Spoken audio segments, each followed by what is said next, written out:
الحمدللہ رب العالمین صلی اللہ علی محمد وآلہ اجمعین واللعنۃ الدائمۃ علی اعداء محمد وآل محمد اما بعد وفقنا اللہ وإیاکم للعلم والعمل الصالحین انشاءاللہ تعالی۔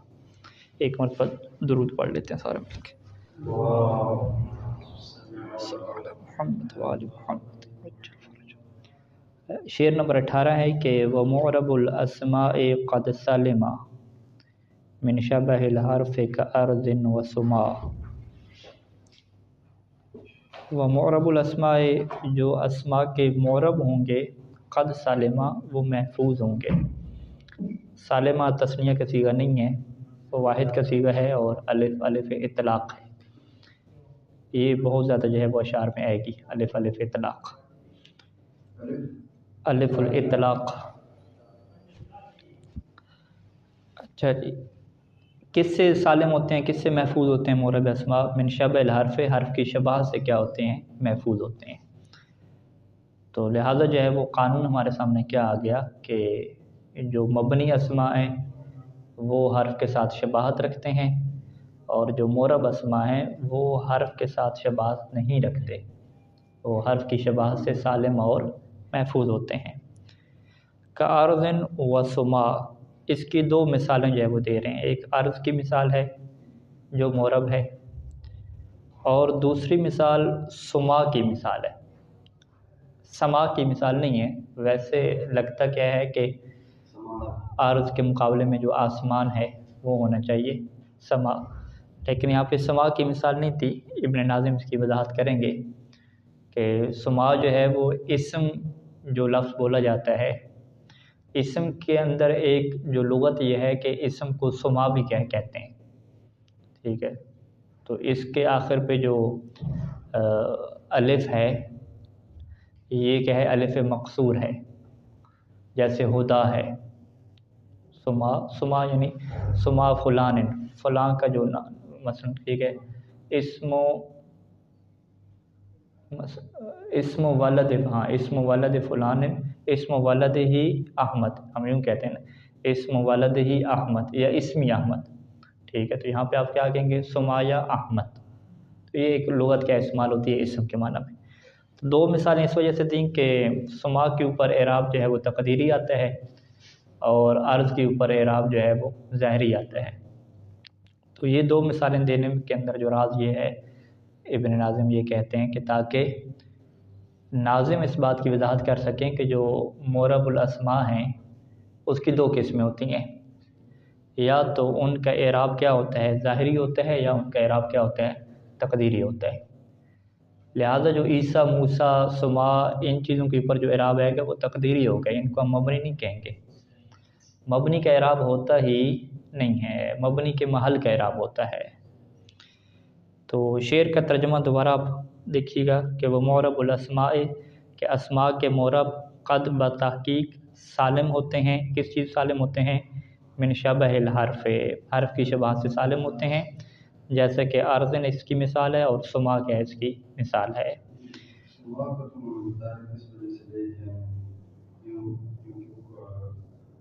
اعراب تقدیری ہے۔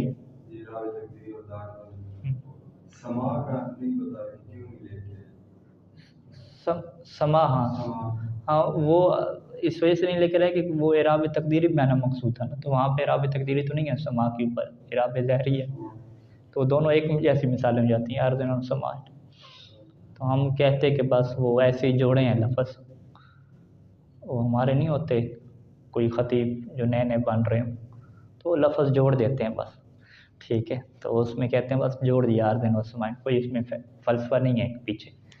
تو ناظم ایسے نہیں ہیں، ٹھیک ہے، یہ اپنے والد کو جو ہے وہ اس چھوٹے لوگوں کے درجے پہ نہیں لانا چاہتے کہ بس وہ لفظ جوڑی جاتے ہیں، یہ اس کے اندر دقت کو ملحوظ کر رہے ہیں کہ اگر کوئی لفظ رکھا ہے تو اس کے اندر بھی راز ہیں بہت بڑے۔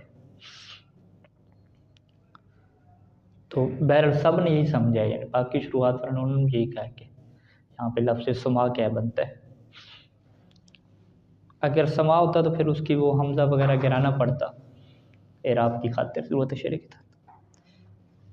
اچھا جی، تو ترکیب اس کی واضح ہے کہ وہ تو مصنفہ ہوتا ہے، ظاہری بات ہے، نیا مطلب ہے۔ مورب الاسماء یہ مبتدا ہو جائے گا، اسماء مضاف واقع ہو رہا ہے، اور قد حرف تحقیق اور سالمہ جو پورا جملہ ہے فعل فاعل یہ اس کے لیے کیا ہو جائے گا، خبر واقع ہو جائے گا۔ اور من شابہ الحرف یہ جار مجرور اسی سالمہ کے کیا ہیں متعلق ہو جائیں گے، حرف مضاف الیہ واقع ہو رہا ہے۔ اور کارض و سما یہ جو مثالیں آتی ہیں یہ خبر واقع ہوتی ہیں جار مجرور، اور اس کا جو مبتدا ہے ذالکا وہ کیا ہوتا ہے محذوف ہوتا ہے، یعنی ذالکا آگے پھر ذالکا کا ارضن و سمائن یوں کر کے ذالکا ثابت کا ارضن و سمائن، سما کہہ رہا ہوں سما۔ تو شر میں آ جائیں کہ المعرب من الاسماء کے اسماء میں سے معرب وہ ہوتے ہیں کہ ما جو سالمہ محفوظ ہوں من شبہ الحرف حرف کی شباہت سے، کیسے محفوظ ہوں، علی الوجہ المذکور، علی الوجہ المذکور کے کیوں قید لگائی، کیونکہ شباہت وہاں پہ بیان کی تھی کہ شباہت جو ہے وہ 4 طرح کی ہوتی ہے اور شباہت مدنی ہوتی ہے۔ تو علی الوجہ المذکور یعنی شباہت حرف سے سالم ہوں، شباہت مدنی کے طور پہ کہ شباہت مدنی ان کے اندر کیا موجود نہ ہوں۔ فمثل للمعرب من الاسماء، پس ناظم نے مثال دی معرب کے لیے اسماء میں سے، بے مثال من الصحیح، ایک صحیح سے مثال دی۔ صحیح کسے کہتے ہیں کہ جس کے حروف اصلی حروف علت سے خالی ہوں۔ حروف علت کون سے ہوتے ہیں، واو الف اور یا، ٹھیک ہے جی۔ اور سالم کسے کہتے ہیں کہ سالم ہوتا ہے کہ وہ حرف علت سے بھی خالی ہوں اور حمزہ سے بھی خالی ہوں، تضعیف سے بھی خالی ہوں، یعنی سالم اور صحیح میں کیا فرق ہے، سالم کا دائرہ وسیع ہے۔ اچھا ارضن جو ہے وہ ایک مثال دی، یہ صحیح کی مثال دی، وہ بے مثال من المعطل، اور ایک معطل کی مثال دی جو کہ کیا ہے سما ہے۔ سما کیا ہے جی، علی وزن ہدا، یہ ہدا کے وزن پہ ہے، ہدا کے وزن پہ اس کا کیا معنی ہے، کہتے ہیں لغت الاسم، اسم کے اندر جو ہے وہ ایک لغت کیا پائی جاتی ہے، سما پائی جاتی ہے۔ تو ویسے بولا جاتا ہے جی آپ کے بیٹے کا نام کیا ہے، اسم کیا ہے، تو اسم کی جگہ کیا بولا جاتا ہے کہ وہ سما کیا ہے آپ کا۔ ابھی نجفی میں جس طرح بولا جاتا ہے چھسمک بولا جاتا ہے، ٹھیک ہے، تو شسمک یا چھسمک یہاں پہ آ گیا۔ تو اسی طریقے سے سما بھی کیا ہے ایک لغت ہے اسم کی، لیکن یہ جو سما لغت ہے یہ محلی نہیں ہے، یہ کیا ہے عربوں کی کیا ہے ایک لغت پائی جاتی ہے۔ یعنی نیچے آپ حاشیے میں پڑھیں تو وہ کہتے ہیں کہ اسم کی جو ہے وہ 6 لغات جو ہے وہ بولی جاتی ہیں وہاں پہ، ٹھیک ہے۔ اور کچھ لوگوں نے جو ہے وہ اسم کی 10 لغات کا ذکر کی ہیں، اور حاشیہ نے کتنے ذکر کی ہیں، 18، ٹھیک ہے، 18 جو ہے وہ ذکر کی، تو اس کی مختلف کیا ہے بولی جاتی ہیں۔ اچھا یہ جو ہے وہ 2 مثالیں کیوں دی ہیں، تنبیہاً متوجہ کرتے ہوئے کہ علی ان المعرب علی ضربین، کہ معرب کی کتنی قسمیں ہیں جی، 2 قسمیں ہیں۔ پہلی وہ قسم ہے کہ جس میں اعراب ظاہر ہوتا ہے، اور دوسری وہ قسم ہے کہ جس میں اعراب مقدر ہوتا ہے۔ بس اعراب جس میں مقدر ہوتا ہے اسے ہم مبنی نہیں کہیں گے، اسے معرب ہی کہیں گے، بس کہیں گے کہ اس کے اعراب ظاہر نہیں ہو سکتا لتعذر ہی، کیونکہ وہ متعذر ہو جاتا ہے کہ وہ الف کے اوپر کیا ظاہر ہو سکے۔ اچھا 19 نمبر اور 20 نمبر شعر کیا ہے کہ وفعل امر و مضی بنیا وعرب مضارعا ان اریا من نون توکید مباشر ومن نون اناث کا یرعنا منفتن، کہ فعل امر اور جو فعل ماضی ہے، فعل امر و مضی یعنی فعل امر اور فعل ماضی بنیا، یہ دونوں کے دونوں کیا مبنی ہیں۔ ابھی جو ہے وہ افعال کے بارے میں بیان کر رہے ہیں، یعنی اسماء کی بات پوری ہوگی نا، حرف کی بات تو واضح ہو گئی کہ حرف سارے کے سارے مبنی ہیں۔ اسماء میں کیا ہے 6 اسماء کو مبنی میں داخل کیا، اور 6 کے علاوہ سارے کے سارے کہے کہ معرب ہیں، اور اسماء کے اندر قانون بھی یہ دیا کہ اسماء میں اصل جو ہے وہ معرب ہونا ہے۔ جب فعل کی بات ہوئی تو اب فعل میں مصنف نیچے دلیل قائم کریں گے کہ فعل میں اصل جو ہے وہ مبنی ہونا ہے۔ تو انشاءاللہ یہ شرح میں آتے ہیں تو ہم اس کی مزید کیا وضاحت کرتے ہیں، فی الحال ہم اسی عبارت کے اوپر لیتے ہیں کہ فعل میں اصل جو ہے مبنی ہونا ہے، اور فعل کی 3 قسمیں ہمارے پاس، فعل ماضی، مضارع اور فعل امر۔ تو فعل ماضی اور جو فعل امر ہیں یہ تو مبنی ہوتے ہیں، لیکن مضارع جو ہے یہ سارے کے سارا مبنی نہیں ہوتا۔ مضارع سارے کا سارا، فعل مضارع کے سارے صیغے کے ہیں معرب ہیں، اور وہ جو نون اناث والے صیغے ہیں نا، یا ضربنا اور تضربنا، وہ ہمیشہ کیا رہتے ہیں مبنی رہتے ہیں، یعنی اوپر جو ہے وہ ان نصب بھی آپ داخل کر دیں تو ان تضرب نہیں رہے گا، ٹھیک ہے، لم بھی داخل کر لیں تو لون وہ پکی ہے نون اناث والی، وہ گرتی نہیں ہے۔ باقی صیغوں میں کیا ہے تبدیلی آنا شروع ہو جاتی ہے، لم لگائیں یا ان لگائیں۔ تو اسے کیا کہتے ہیں کہ فعل مضارع کے سارے صیغے معرب ہیں سوائے ان نون اناث والوں کے. ٹھیک ہے. اب اسی کی کیا وضاحت کر رہے ہیں. کہتے ہیں کہ جو فعل امر اور فعل ماضی ہے یہ بونیہ ان دونوں کو کیا مبنی بنا دیا گیا ہے، اور وَأَعْرَبُ مضارعًا انہوں نے مضارع کو کیا معرب بنایا ہے، لیکن اس کی شرط ہے کہ ان عاریہ اگر یہ خالی ہو، عریان سے عاریہ خالی ہو. یہاں پر بھی جو عاریہ میں الف ہے یہ الف تثنیہ کی نہیں ہے، الف اطلاق ہے جو وزن سیٹ کرنے کے لیے. ان عاریہ اگر مضارع خالی ہو، کس سے خالی ہو جی؟ دو چیزوں سے خالی ہو. پہلے کیا ہے کہ من نون توکید مباشر، ایسی نون سے خارج ہو جو نون تاکید ہو، اور تاکید بھی کیا ہو؟ مباشر ہو. مباشر اس نون تاکید کہتے ہیں کہ جو بغیر فاصلے کے فعل کے ساتھ کیا جڑتی ہو، درمیان میں کوئی اور فاصلہ نہ آیا ہوا ہو. اور کس سے خالی ہو؟ وہ من نون اناث، اور نون اناث سے کیا ہو؟ خالی ہو. یہاں پہ انہوں نے مثال دی ہے، ایک عربوں کا ایک محاورہ ہے، اس کو بولا ہے کہ یرونا منفوتن، یعنی یرونا منفوتنا. ٹھیک ہے. یرونا جو ہے یہ کیا ہے جی؟ را یروع، روا تھا، روا سے یروع ہو گیا. اس کا مطلب کیا ہے جی؟ گھبرانا، ڈرنا، کسی سے کیا ہے؟ وحشت محسوس کرنا. ٹھیک ہے.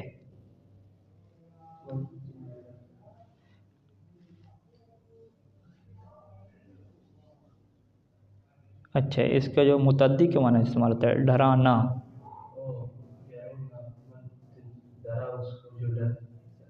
اچھا، ڈرانا. تو یرونا یعنی وہ خواتین ڈرائیں گی، وحشت میں ڈالیں گی. کس کو؟ من اس کو، فوتنا جو آزمائش میں پڑا ہے، یعنی جو ان خواتین کی وجہ سے آزمائش میں پڑا ہے ان کو یہ خواتین کیا ہے؟ ڈرائیں گی. ان کو ڈرائیں گے جو خود ڈریں گی. یعنی جو پورا اس کا محاورہ میں نے ڈھونڈا ہے وہ یوں ہے کہ النساء یرعن فی الآخرۃ من فتن بہن فی الدنیا. وہاں پہ یرعن فی الآخرۃ کی تعبیر ہے، یہ فی الآخرۃ، فی جب لگ گیا تو اس کا مطلب کیا ہے کہ وہ خود خواتین آخرت میں ڈریں گی، یعنی گھبرائیں گی، اس بندے سے گھبرائیں گی کہ جو ان خواتین کی وجہ سے کیا ہے؟ آزمائش میں پڑا ہے. ان خواتین کی وجہ سے کسی چیز میں مبتلا ہو گیا ہے، مثلا ان کی محبت میں مبتلا ہو گیا ہے، عشق میں فریفتہ ہو گیا ہے اور گناہ کر بیٹھا ہے. تو اب ایسے لوگ کہ جو اس بات کا سبب، یعنی ایسی خواتین جو اس بات کا سبب بنی ہیں کہ انہوں نے دوسروں کو گناہوں میں ڈالا ہے، تو ایسی خواتین قیامت کے دن جو ہے وہ ڈریں گی. ٹھیک ہے، گھبرائیں گی ایسے بندوں سے کہ یہ کہیں پہ بندے نہ آ جائیں. ٹھیک ہے. تو یہاں پہ یہی جملہ ہے کہ وہ خواتین ڈریں گی. کس سے ڈریں گی؟ من فوتنا، اس سے کہ جو آزمائش میں مبتلا ہوا. یعنی پورا جملہ کیا ہوگا؟ من فوتنا بہن، جو ان کی وجہ سے آزمائش میں مبتلا ہوا خواتین ان سے ڈریں گی. ٹھیک ہے، نہ کہ اس کو کیا ڈرائیں گی. اس کو ڈرانے کا کوئی مطلب تو نہیں ہے. ٹھیک ہے، اس کو کیسے ڈرائیں گی؟ آخرت میں اس کو کیا ڈرائیں گی؟ آخرت میں جو ہے وہ کہتے ہیں کہ ہر وہ بندہ جس کی وجہ سے دوسرا گناہ میں مبتلا ہوا ہے وہ اس سے بھاگے گا، وحشت کرے گا. کیونکہ یہ قرآن مجید کی آیت ہے کہ جس نے کسی کو گمراہ کیا تو وہ اس کا گناہ بھی کیا اٹھائے گا. ایک تو وہ جو گمراہ ہونے والا ہے وہ خود اپنا گناہ بھی اٹھائے گا، ساتھ جس نے گمراہ کیا وہ بھی اس کا کیا گناہ اٹھائے گا. یعنی ایک آیت تو کیا ہے کہ کوئی کسی کا بوجھ نہیں اٹھائے گا، دوسری آیت یہی ہے کہ ہاں فقط جو گمراہ کرنے والے لوگ ہیں نا یہ دوسروں کا بوجھ اٹھائیں گے پھر. تو اسی وجہ سے وہ کیا بھاگ رہے ہوں گے. تو جتنی خواتین ہیں یہ جو ہے وہ قیامت کے دن جو ہے وہ بھاگ رہی ہوں گی. تو ابھی نہیں بھاگتی، ابھی جو ہے وہ سامنے آتی ہیں تاکہ جو ہے وہ جوانوں کو خراب کریں. قیامت کے دن جو ہے پھر وہ کیا بھاگ رہی ہوں گی، ڈر رہی ہوں گی. حالانکہ ابھی ٹائم ہے بھاگنے کا اور ڈرنے کا، کہ ابھی گھر میں بیٹھیں اور باہر نہ نکلیں، یا باہر نکلیں تو چھپ کے کیا نکلیں. ابھی پکا رہی. تو یہ یعنی مطلب انشاءاللہ شعر کا واضح ہے. ترکیب بھی اس کی آسان ہے کہ فعل و امرن کو واو تو مصنف ہو جائے گا، فعل و امرن مضاف الیہ یہ مبتدا واقع ہو جائے گا، اور مزین کا عطف کس کے اوپر ہوگا؟ امرن کے اوپر ہوگا. بونیہ یہاں پہ تثنیہ کے صیغہ پڑھیں گے کیونکہ یہ بن سکتا ہے. فعل امر و مضی دو ہیں، تو بونیہ جو ہے یہ مجہول کا صیغہ ہے، فعل ماضی مجہول کا تثنیہ کا. تو یہ پورا کیا ہو جائے گا جملہ، اس کے لیے خبر واقع ہو جائے گا. اچھا، واو بھی مستنفع ہو جائے گا. اعربو فعل اور فاعل ہو گیا، اور مضارع کیا ہے اس کا مفعول واقع ہو رہا ہے. اور ان عاریہ، ان یہ جملہ شرطیہ ہوتا ہے، جملہ شرطیہ کو جواب چاہیے ہوتا ہے، اور جواب کیا اس کا محذوف ہوتا ہے عام طور پہ. یعنی ان عاریہ اگر یہ مضارع کیا ہو، خالی ہو. کس سے خالی ہو؟ وہ من نون توکید مباشر، یہ جار مجرور اسی عاریہ کے متعلق ہو جائے گا، اور اس شرط کا جو جواب ہے وہ محذوف ہے. ٹھیک ہے جی. یعنی ان عاریہ کا جواب کیا ہو جائے گا؟ فاعرب مضارع، یوں کر کے. من نون توکید، نون جو ہے وہ مضاف ہو رہا ہے توکید کی طرف، اور توکیدن مباشرن پڑھیں گے. توکیدن مباشرن کیوں پڑھ رہے ہیں؟ ہم ان کو موصوف صفت بنا رہے ہیں. یعنی نون کی جو ہے وہ دو صفتیں ہیں. پہلی صفت نون کی کیا ہے کہ نون تاکید ہے، دوسری صفت کیا ہے کہ وہ مباشر ہے، ڈائریکٹ لگی ہوئی ہے بغیر فاصلے کے. اور ومن نون اناسن، اسی کا عطف اسی کے اوپر ہو رہا ہے، من نون توکیدن کے اوپر عطف ہو رہا ہے. نون اناسن یہ بھی مضاف مضاف ہے، جار مجرور اسی کے متعلق ہو جائے گا عاریہ کے. اور یرونا منفوتنا، یہ چونکہ پورا قول ہے تو اس کی جو تقدیر ہوتی ہے کہ ذالکا کا قولکا. ٹھیک ہے، ذالکا کا قولکا، ان دونوں کیا کیا جاتا ہے؟ معذوف کیا جاتا ہے. تو ہم کیا کہتے ہیں کہ یہ جو پورا جملہ ہے یہ قول کے لیے کیا واقع ہو رہا ہے؟ مقولہ واقع ہو رہا ہے، جو کہ کیا معذوف ہے. اور یہ خبر بنے گا قول کا مقولہ.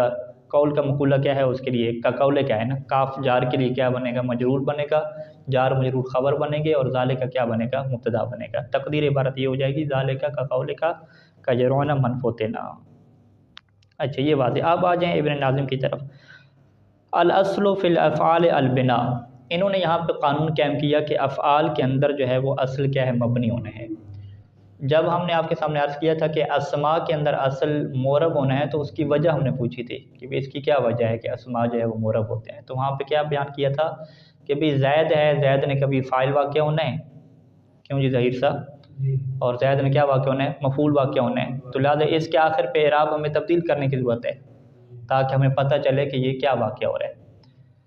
تو فعل کیا ہے؟ فعل کے بھی مختلف معنی ہوتے ہیں. کبھی آپ نے فعل میں جو ہے وہ ماضی والا معنی لینا ہے، کبھی مضارع والا، کبھی جو ہے وہ اس کا فعل جو ہے وہ فاعل جو ہے وہ مجہول ہوگا، کبھی فاعل اس کا موجود ہوگا. تو اس کی بھی تو مختلف معنی اور مختلف حالتیں ہیں، جس طریقے سے اسم کی ہوتی ہیں.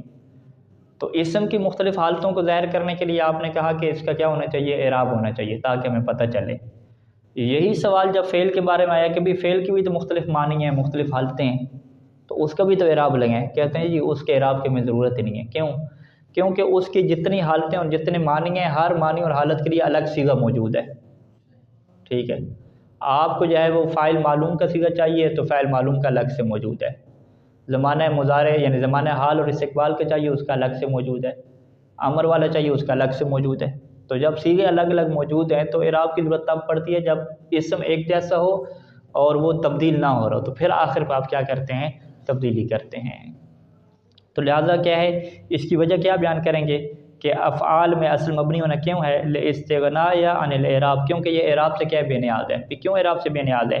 بے اختلاف صیغھا لاختلاف المعانی، کیونکہ اس کے صیغے مختلف ہو جاتے ہیں معنی کے مختلف ہونے کی وجہ سے. وہ معنی کے اللہ تعتبر علیہ جو اس کے اوپر کیا ہوتے ہیں؟ عاری ہوتے ہیں، جو اس کے اوپر آتے ہیں. اب یہاں سے آپ کو وہ اسماء کے اصل ہونے کی بھی کیا وجہ معلوم ہو جائے گی کہ اسماء میں اصل جو ہے وہ مورب ہونا کیوں ہے؟ کیوں؟ لاختلاف المعانی، کیونکہ اس کے وہ معنی مختلف ہوتے ہیں کہ اللہ تعتبر علیہ جو اسماء کے اوپر آتے ہیں. جب معنی مختلف ہیں تو اس کے لیے ہمیں کیا چاہیے؟ مختلف اعراب چاہیے. یہاں پہ بھی معنی مختلف ہیں، یعنی اسم اور فعل میں مشترکہ حیثیت کیا ہوگی کہ اسم کے بھی مختلف معنی عارض ہوتے ہیں اس کے اوپر، فعل کے بھی مختلف معنی عارض ہوتے ہیں. لیکن اسم کے پاس کوئی شکلیں نہیں ہیں مزید، تو لہٰذا اس میں ہمیں کیا اعراب کی ضرورت پڑتی ہے. فعل میں کیا ہے؟ ہمارے پاس مختلف شکلیں اور مختلف صیغے کیا الگ سے موجود ہیں، تو وہاں پہ اعراب کی ہمیں ضرورت نہیں پڑتی. لہٰذا وہاں پہ اصل کیا ہو جائے گا؟ مبنی ہو جائے گا. فجاء مثال الماضی والامر علی وفق الاصل، پس جو ہے وہ ماضی کی مثال لے کر ہے اور امر کی مثال لے کر ہے وفق اصل، اصل کے کیا ہے؟ مطابق لے کر ہے. ٹھیک ہے، ماضی اور امر کی مثال، یعنی کہ ماضی اور امر کی مثال نہیں دی، یعنی فعل کی مثالیں بنتی ہیں. یعنی فعل کی 3 مثالیں بنتی ہیں کہ فعل کبھی ماضی ہوگا، کبھی امر ہوگا، کبھی کیا ہوگا؟ مضارع ہوگا. تو یہاں پہ ماضی اور امر کی جو مثال دی ہے تو یہ اصل کے مطابق ہے. ٹھیک ہے، یہ اصل سے خارج نہیں ہوا. اصل فعل میں مبنی ہونا ہے اور فعل ماضی بھی مبنی ہے اور فعل امر بھی مبنی ہے. فموری الماضی الفتح، بس ماضی کو مبنی کیا جاتا ہے کس کے اوپر؟ فتح کے اوپر. جیسے ضربہ ہے، ضربہ ضربہ. وہ جو واو لگتی ہے یا باقی جو ہے ضرابطہ میں تا لگتی ہے وہ اس عارض کی وجہ سے لگتی ہے کہ جب اس کے ساتھ ضمیر کیا لگ رہی ہے، وگرنہ اگر اصل ماضی میں دیکھیں تو مبنی علی الکیفیت ہے پہلا صیغہ جو ہے، جیسے قام اور قعدہ ہو گیا۔ وہ بونی الامر علی السکون، اور امر کو جو ہے وہ سکون کے اوپر مبنی کیا گیا ہے، جیسے قم اور اقد کی کیا دو مثالیں دیں۔ قام یقوموں سے تقوموں سے کیا بناتے ہیں، قم بناتے ہیں، اور اقد مبنی میں بھی ایسے ہے کہ پہلا صیغہ مبنی علی السکون ہے، باقی کی جو جزم ہے وہ بحسب آخری ہے، لہٰذا کچھ لوگوں نے یہاں پہ تعبیر الگ استعمال کی ہے کہ وہ کہتے ہیں جی فعل امر جو ہے نا وہ مبنی علی السکون نہیں ہوتا۔ ابن ناظم نے کیا تعبیر استعمال کی کہ فعل امر مبنی علی السکون ہے، وہ لوگ کیا کہتے تھے کہ فعل امر مبنی ہے علی ما یجزم به المضارع المجزوم، کہ جس چیز کے اوپر مضارع مجزوم ہوتا ہے نا مبنی، اسی کے اوپر یہ بھی ہے، اور وہ علامت جزم کیا ہے کہ کبھی بحسب آخری بھی ہوتی ہے۔ جیسے آپ اضرب صیغہ بنایا، اضرب تو کیا ہے مبنی علی السکون ہے، تثنیہ کے صیغے میں تو اضربا ہو گیا، وہاں تو مبنی علی السکون نہیں ہے، وہاں پہ کیا کہتے ہیں علامت جزم کیا ہے، اضربا تثنیہ کے صیغے میں نہیں، الف تو تثنیہ کی ہے، اضرب اضربا اضربو، علامت جزم جزم بلکہ نہ کہیں، سکون ہے نا جی، سکون کی علامت کیا ہے، سکون کی سکون بحسب آخر حذف النون ہے، اضربا میں نون تھی نا آخر پہ، تو نون کو حذف کیا نا، یہاں پہ تو سکون کی کیا علامت ہے، یعنی حذف آخر ہی، اس کی کیا آخر کو حذف کیا گیا، نون کو حذف نون ہے، حذف نون کی علامت سکون ہے اس کی۔ بہر وہ علامت کی بات نہیں آنی چاہیے کیونکہ یہ ہے ہی مبنی، تو یعنی سکون اس کے آخر پہ جو ہے وہ مبنی علی السکون نہیں ہے بلکہ یہ مبنی علی حذف النون ہے، ٹھیک ہے۔ تعبیر کیا ہوگی کہ جو تثنیہ کا صیغہ ہے اور جمع کا صیغہ ہے یہ مبنی علی حذف النون ہے، اور جو پہلا صیغہ ہے یہ مبنی علی السکون ہے۔ اچھا، اما المضارع، مضارع کے بارے میں کیا کہیں گے، کہتے ہیں کہ مضارع کو جو ہے وہ ہم مورب نہیں کہیں، مبنی نہیں کہیں گے، مورب کہیں گے۔ اچھا، یہ اصل سے کیوں خارج ہو رہا ہے، یہ مرکزی سوال رہتا ہے کہ مضارع ہے فعل میں اصل ہونا کیا ہے، مبنی ہے، تو مضارع کو آپ کیوں مورب کہہ رہے ہیں؟ کہتے ہیں وہ اسم کے ساتھ اس کی کیا ہوگی، شباہت ہوگی، ہے اسم میں اصل کیا ہے، مورب ہونا ہے، تو جب اس کی اسم کے ساتھ شباہت ہو گئی ہے تو لہٰذا ہم اسے مضارع والے گھر سے، اور مضارع کے جو احکام ہیں وہ اسے نہیں دیں، کیا نام ہے، فعل والے جو احکام ہیں وہ اسے ہم نہیں دیں گے۔ فعل میں اصل ہونا مبنی، اسم میں اصل ہونا مورب، اور فعل مضارع کی شباہت کس کے ساتھ ہوگی، اسم کے ساتھ ہوگی، لہٰذا اس کو مورب کی بجائے کیا کہیں گے، نہیں مبنی کی بجائے کیا کہیں گے، مورب کہہ دیں گے۔ اچھا، لشبہ حمل علی الاسم، کیونکہ اس کو اسم کے اوپر ہم حمل کرتے ہیں، کیوں، لشبہ بہی، کیونکہ یہ اسم کے مشابہ ہوتا ہے۔ کس میں مشابہ ہوتا ہے، یہ پہلے بھی بات گزری تھی کہ ابہام اور تخصیص میں، اسم میں جو ابہام رہتا ہے اور تخصیص رہتا ہے وہ معرفہ اور نکرہ کے اعتبار سے رہتا ہے، مضارع میں جو ابہام و تخصیص رہتا ہے وہ حال اور استقبال کے اعتبار سے رہتا ہے، کہ مضارع جو ہے وہ ہمیشہ مبہم ہوتا ہے، کہ ہو سکتا ہے حال کے معنی میں، ہو سکتا ہے استقبال کے، دونوں کو خاص کرنے کی ضرورت پڑتی ہے۔ ودخول لام الابتداء، جس طریقے سے لام ابتداء اسم پہ داخل ہوتی ہے، لزائد قائم، یہی لام ابتداء کیا ہے، مضارع پہ بھی داخل ہوتی ہے۔ اور تیسری کیا ہے جی، والجریان علی حرکات اسم الفاعل و سکناتی، اسم فاعل کی جو حرکتیں اور جو حرکات اور سکنات ہوتی ہیں بالکل مضارع کی بھی کیا ہے ویسی ہی ہوتی ہیں، جیسے یضرب اور ضارب، ان کو آپ دیکھ رہے ہیں۔ اچھا، لیکن اعرابہ، لیکن فعل مضارع کا جو مورب ہونا ہے یہ مشروط ہوتا ہے، اس کی شرائط ہوتی ہیں، دو شرطیں ہیں۔ پہلی شرط کیا ہے کہ بأن لا یتصل بہ نون توکید ولا نون اناث، دو شرطیں اکٹھی بیان کر دیں کہ اس کے ساتھ نہ ہی نون تاکید متصل ہو اور نہ ہی نون اناث۔ فإن اتصل بہ نون توکید، اگر تو نون توکید مل گئی تو بنی علی الفتح، تو یہ مبنی علی الفتح ہو جائے گا، جیسے لا تفعلن، ٹھیک ہے، لا تفعلن، آپ اس کو مخاطب کا صیغہ بنا سکتے ہیں، مذکر فاعل مخاطب کا، یا جو ہے وہ غائبہ کا آپ صیغہ بنا لیں، مخاطب کا نہیں، وہ پھر تفعلن بنے گا، غائبہ کا کوئی مخاطب کا بنے گا۔ اچھا، تو یہاں پہ ایک سوال ہے کہ جب نون تاکید ملتی ہے تو اسے مبنی کیوں کہتے ہیں، کہتے ہیں کہ لأنہ ترکب مع النون ترکیب 15، کیونکہ یہ نون کے ساتھ مل کے 15 کی کیا ترکیب بن جاتی ہے۔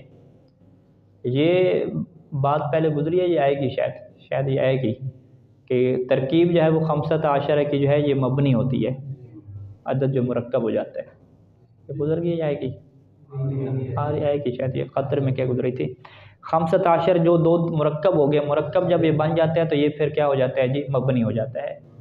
وہاں پہ بال بکا اور دیگر کیا مثالیں بھی لے کر آئیں گے، سیبویہ اور 15.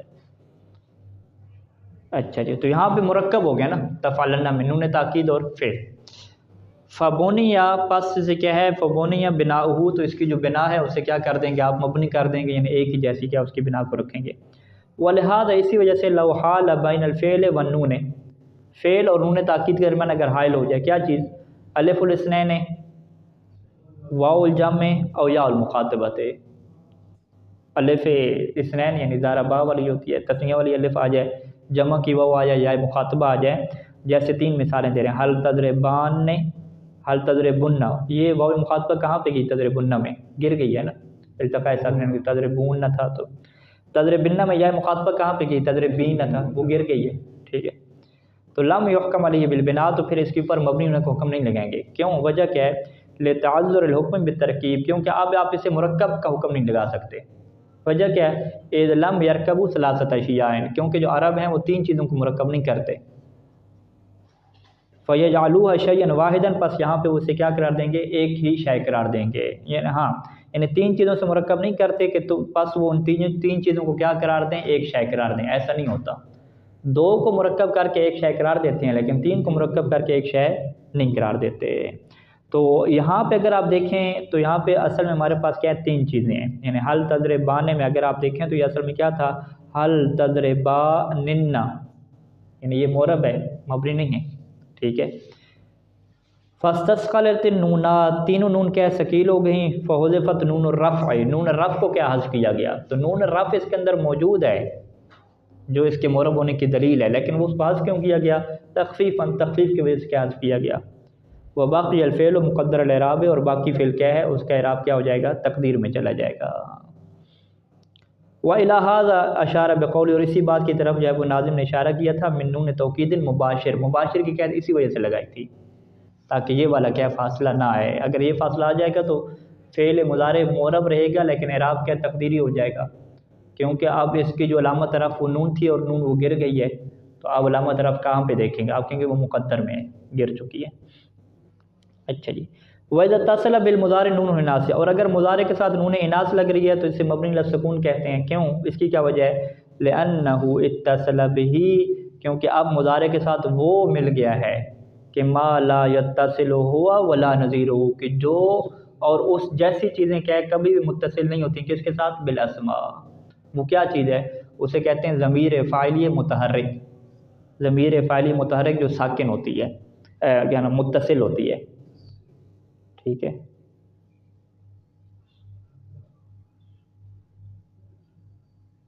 جیسے ضربتا ہے، ضربتو ہے، تا تو، ٹھیک ہے جی، ضربتما، ضربنا، یہ ساری کیا ہے ضمیر فاعلی متصل ہے نا، ضمیر متصل اور فاعل کی اور متحرک بھی ہے.